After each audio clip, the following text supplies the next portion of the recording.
Okay, kamusta mga ka-Jobos at welcome back muli sa ating munting YouTube channel.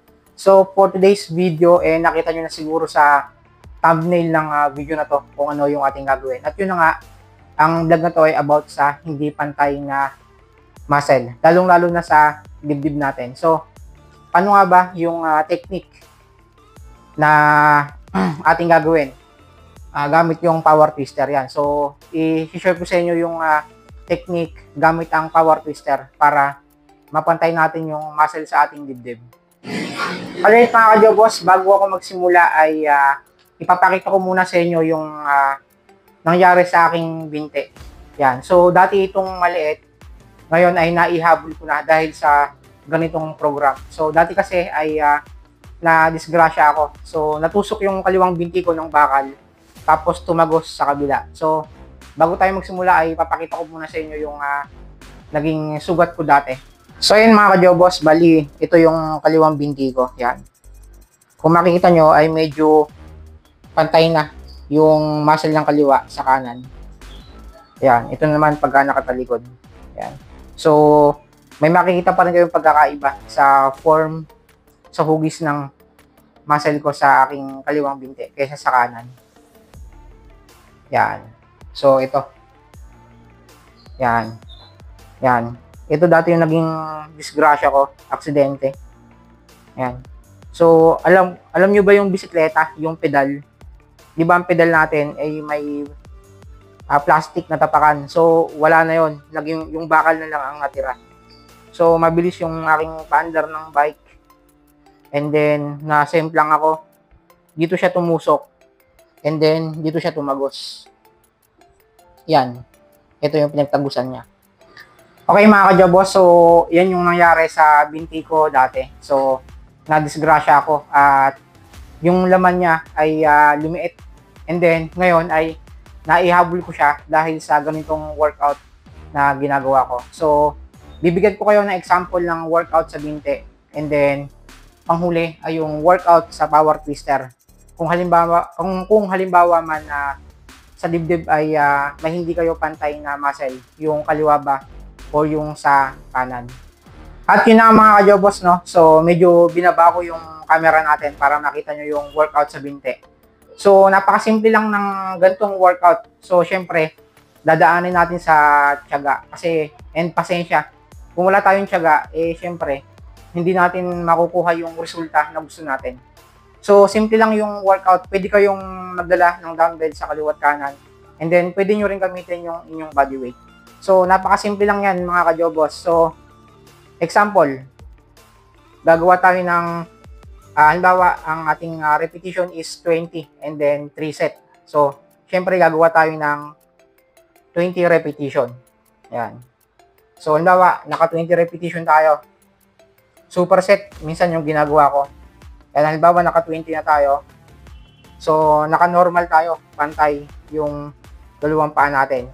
So, para maging progressive overload, so sa pantay is medyo naman ay ano ba tawag ito? 45 degrees.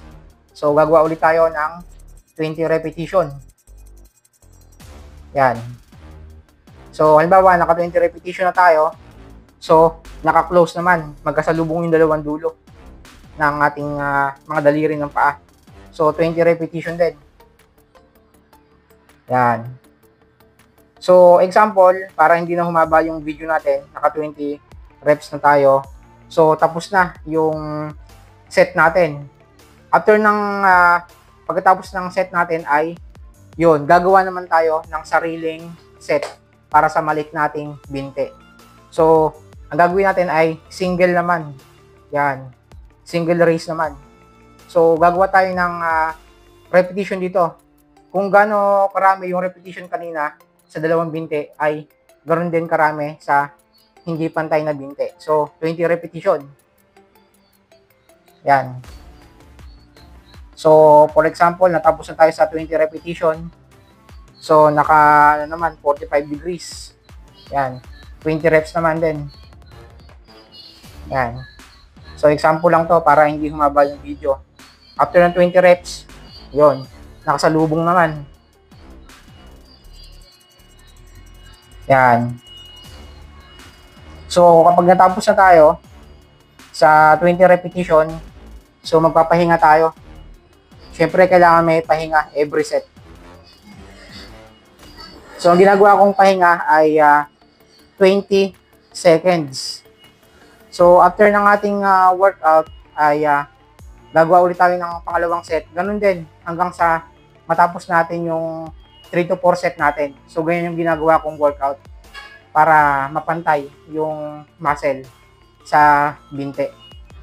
Alright, bali, yan, na-share ko na sa inyo yung workout para sa binte.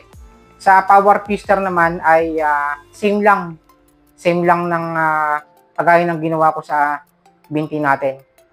So, ganito yung ginagawa ko pala mga kajobos. Ganun din, halimbawa, gagawa tayo ng 15 repetition, 4 set. Yan. So, yung normal natin ay ganito kalayo yung distance sa chest natin. Yan. So, gagawa tayo ng 15 repetition. Yan. Lagi natin kukontrolin yung pagpitik ng power twister para talagang ma-hit natin yung ating chest.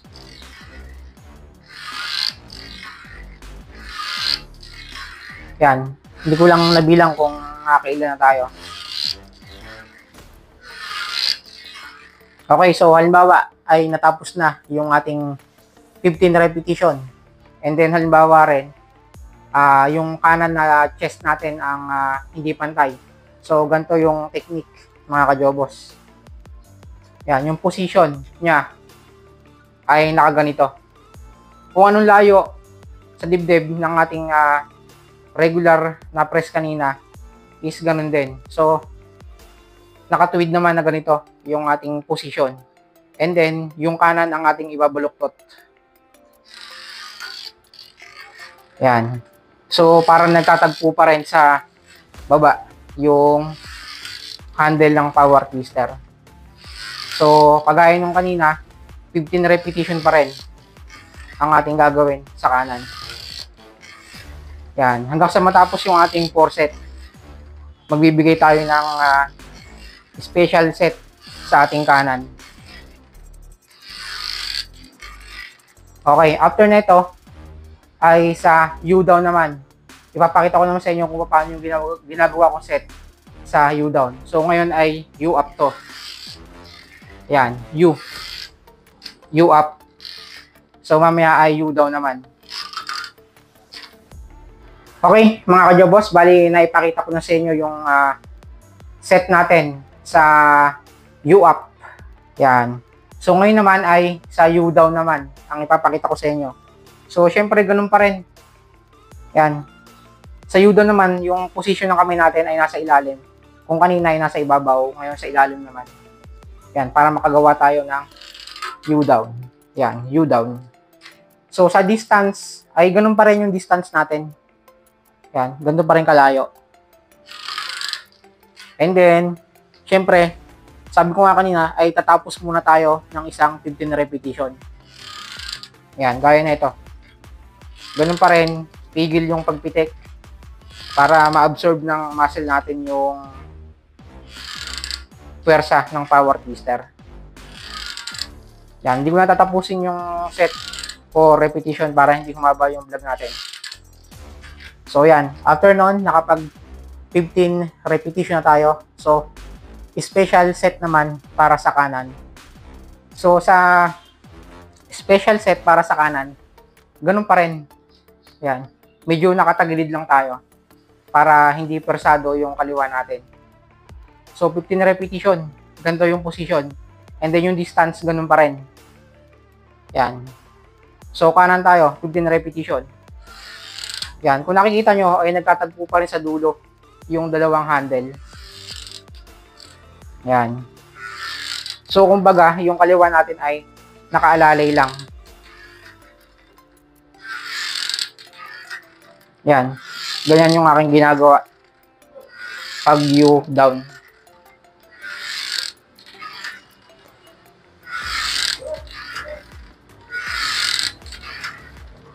Alright mga kajobos, bali natapos na ako sa ginawa kong tutorial kung paano nga ba natin papantayin ang hindi pantay na muscle part gamit ang power twister. So, napakasimple lang yan mga kajobos. Lagi tayong maglalagay ng special set para sa hindi natin pantay na muscle. So, yun nga, kailangan muna natin tapusin yung 3 to 4 set sa magkabila. And then, after ng isang set natin ay magbibigay nga tayo ng isang special set para sa isang single na kamay lang natin dun sa hindi pantay na muscle. So, yun nga, subok ko na yung gantong workout kasi yun nga, sa naging disgrasya ko sa aking binte ay nakuha ko sa tiyaga kaya nagpantay yung aking binte dito sa aking kanan. So, dati talagang napakalit niya. Ang pangit tingnan.